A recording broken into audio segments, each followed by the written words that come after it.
Welcome on in, everybody. Tobin here with you. Thanks for checking out the channel. Miami Heat, they win tonight, or early in the morning. Yeah, it's like 12:30 right now. I got to tell you, this is one thing I do not miss about doing morning drive radio. Could never watch a West Coast game, and when you did, you really paid for it. Now, I get to, go up. Show's at 10 tomorrow. We are back tomorrow, by the way, or on Friday. Again, whenever you're watching this. I imagine plenty of you are sleepy poos right now. But your Miami Heat, they win 114-102 over the Golden State Warriors.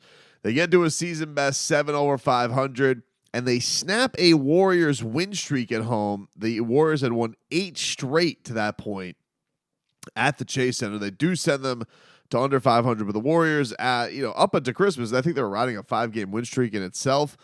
But today, you want to talk about the duo of Klay Thompson and Steph Curry. Oof. Both of them tonight. Phew. Stinking up the joint. Steph Curry, 3 of 15 tonight from the field. Klay Thompson, 4 of 11, each with 13 points in this loss. It was not impressive. Not an impressive performance from their two studs tonight who did not perform.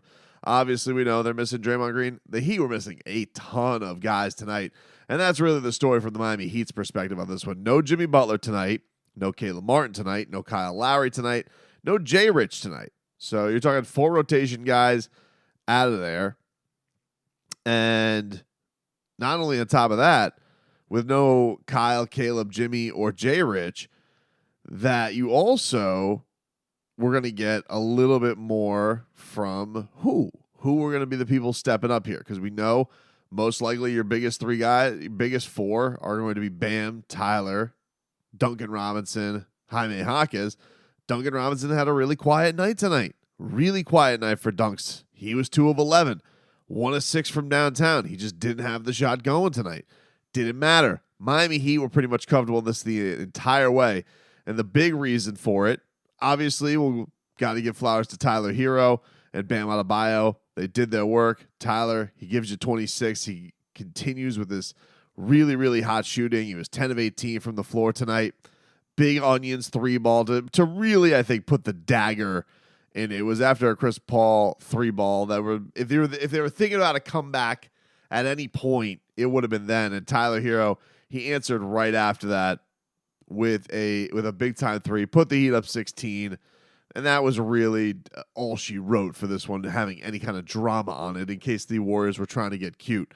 But the Heat really, just did a great job today of always seeming like they were there for the loose ball, always seeming like they were there to put their imprint on this game. The Warriors definitely didn't take care of the basketball tonight, and that was an element for them that hurt. But I think a big reason for that was just the energy that Miami brought to this game, and there were 2 guys who were really who I think bear the responsibility of it. The star of tonight's game, outside of your big 2 in Tyler and Bam, was none other than Jamal Cain. The Cain train.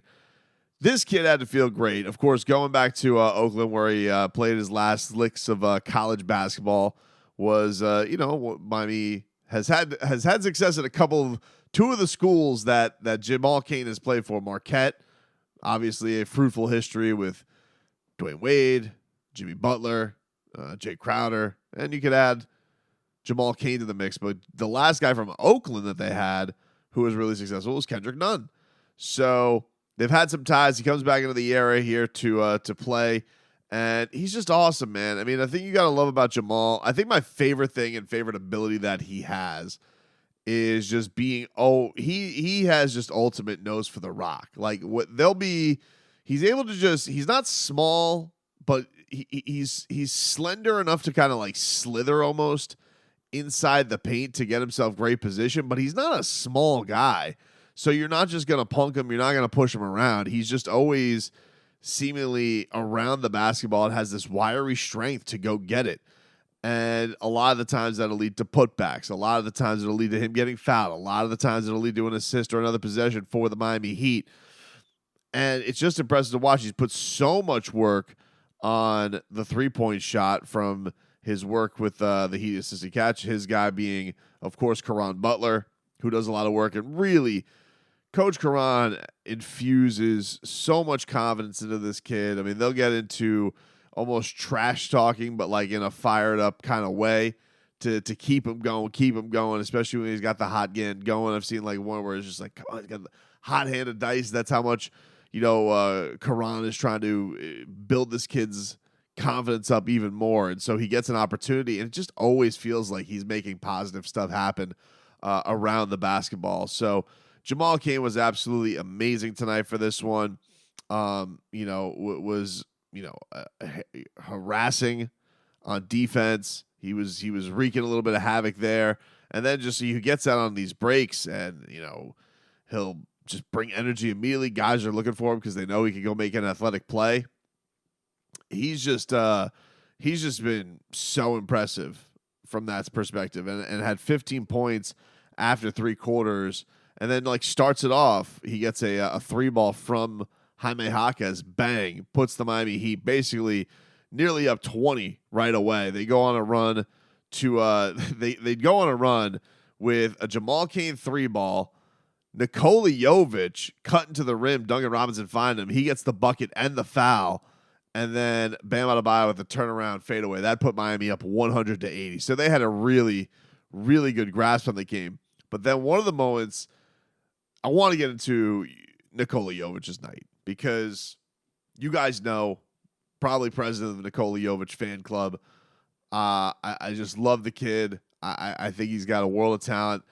He's gotten sent to Sioux Falls. He hasn't even sniffed the rotation. Took 4 guys for him to get playing time tonight, but he got real playing time tonight, and he rewarded Spo with some really productive minutes. They had to be happy with him. Now, an assist and an aside to this has to go to Coach Jimmy Butler, because Jimmy, he'll go onto these workouts. You'll always, if you watch his Instagram, you'll get a look into who's going to some fancy-ass restaurant. He's then making his coffee, 3 songs of the day, and then, of course, we'll maybe get some workout videos of him in the gym. And who was he working at? First of all, he takes Nikola Jović out to dinner.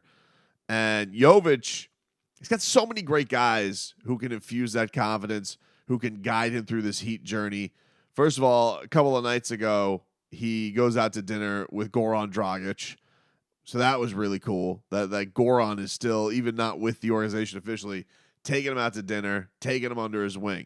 But he gets out on this road trip. We know that Jimmy has taken a liking to him. I don't know what the reason is, but he flew to a part of Wisconsin to go watch him in the G League. He did that for Nico. He's there to support Nico because he told him he would be. Now he's taking him out to dinner out on the road, and then is working with him with these. Jimmy loves to play these one-on-one games. That's usually how he gets warmed up for action the night, whether it be against Udonis Haslem or usually will do it against somebody from Sioux Falls. But that Nikola Jović, he's probably trying to get his grittiness going. He's like, dude, come on. We're not going to get you any playing time. Spo can't trust you on defense. And I just love what we saw from Nico tonight, because you saw him just first of all, just get the ball, go, takes off, get some hustle going. He'll get a rebound, cuts right to the rim. He, will get a steal, and then is just like going right to the rim. Like, the head was down. There was at one point, Spo was basically just letting him bring the ball up, run the offense a little bit, hand it off to Jaime Jaquez. Let's get it going, get us into a play. I really felt like it was the first chance he got all season to really show what he's got. And, he was bringing the ball up. He found a beautiful dish to Kevin Love where he could see over the defense because he's damn near 7 feet tall. And then when he wasn't doing that, dude, he was, cutting to the rim. He'd be in the right spot for Jaime Jaquez to find him. And, even wasn't getting toasted on defense. He had some clunky fouls. He had one where there was a Klay Thompson 3. The rookie for them is sitting there, and he runs through a screen there, but he's playing. It's an effort play. It was maybe a little bit bull in the China shop, but I love seeing that from Jaime. And to see that, even though it may have seemed like, oh, this is going to be another year where it's all development. Well, maybe not. I mean, it's not even the new year yet. I'm doing this before Spo speaks. I'm sure he's going to say something about, we're doing this at that pace. We're not doing a microwave kind of blah, blah, blah, blah. But, it could have gone sideways for him. When the whole disgruntled Serbian interview comes out, whether it was sensationalized or not sensationalized, he's given some voice to a lot of that was there. And instead of this putting him in the doghouse for the rest of the year, what happens? He gets support from his teammates. He gets support from the coaching staff. He gets support from Heat alum, and trying to guide this very young player on this journey. And I'm excited to see what it brings. But my favorite part of today's game for Jovic, he goes, it's fourth quarter, early fourth quarter. This is as the game is very much slipping away from the Warriors. Steph Curry runs right into him. And you're like, my initial reaction was, I thought Jovic had it. I thought it was a good position.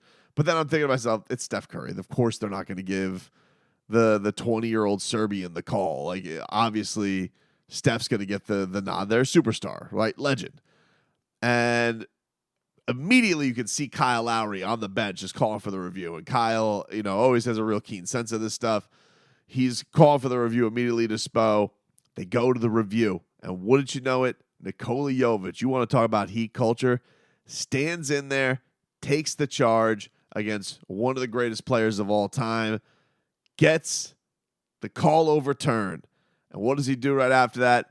Beautiful finger roll.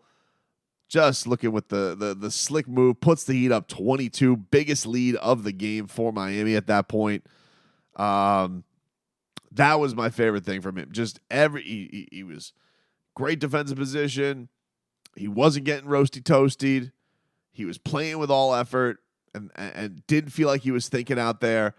I loved everything that Nikola Jović brought to the table tonight. It was just a marvelous 20 minutes from Nico for him to go out there and perform like that. So I love seeing that.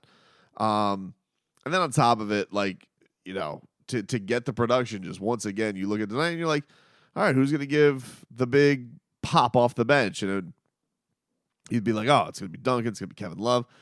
Not really. Like, Kevin Love did his solid thing. He filled in everywhere. It's not like Kevin Love played like a bum. Kevin Love just seems like he's rolling out of bed, giving you 8 and 7 or 8 and 9.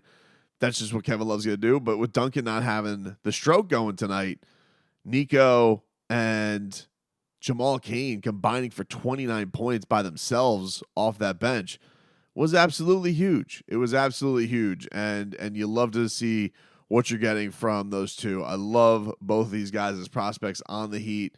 You guys know I was super high on Jovic. I love Jamal Cain. I've always loved his game. I always just thought that whenever he's on the court, positive stuff just always seems to happen, and the Heat love guys like that. You did also get a little look-see at RJ Hampton tonight. He got the start at point guard, essentially, for the Miami Heat.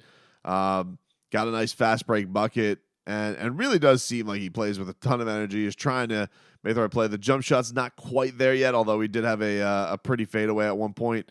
But he is he's just, you can see, like, he's lightning energy. Like, gets the ball, will go coast to coast, and try and make some things happen for you. So just a nice run. I mean, Miami it does feel like these road trips can be tough going out west. I think with this trip, you probably look at like the stars the Heat are going to face, and you're like, you got this Warriors team with Stephen Clay. They both suck tonight. Then you got the Jazz. They're not been very impressive this year. Then you'll get the Clippers, who, of course, have kind of turned things around with James Harden. You got the Lakers, which, of course, got LeBron. They have lost, I think, 5 and 6. I didn't see what the score was of if they did play tonight or not. But they've been struggling a little bit. And then, of course, we know that the Suns are all struggling. So they're going to take on some really big names. But these are not unbeatable teams. And there's no reason why the Heat cannot have a winning road trip or even an impressive road trip where you're only going home with one loss. I think it's a big ask, but I don't think it's crazy. I mean, you did this tonight without having Jimmy, and it doesn't sound like everybody's out on the trip, so it doesn't sound like Jimmy's going to be, gone for a little bit. But it was still fun tonight. It was great to see, and you're seeing Tyler. He digs. He definitely. He's just so impressive on some of the buckets. He had one on Chris Paul tonight that was just absolutely beautiful. A beautiful fadeaway from him. Tyler was very impressive. Blew by Steph Curry with those young legs at one point tonight. It was the only thing, I think, when Tyler cooked by Steph Curry, it was like the only thing that kind of it woke up Steph a little bit.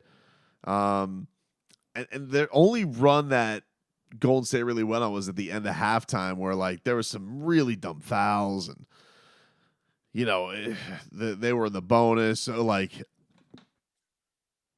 excuse me, you'd have some like crazy. You had some crazy plays. Like Herro got blocked by Moses Moody, and Steph Curry followed it up with a 4-point play. And so you're just like, oh my God, this is like you're bringing them right back into this thing. So that was the only real negative you could say, because other than that, I mean, Miami was just absolutely tremendous. Definitely got the old assist because the Warriors were building the brick house tonight. But hey, listen, Miami isn't going to apologize for that. They're going into tonight, and they were missing 4 rotation guys, and getting the action done tonight. So well done by all parties. Your Miami Heat start this road trip off in the right way and have their record at the best place they've had it all season.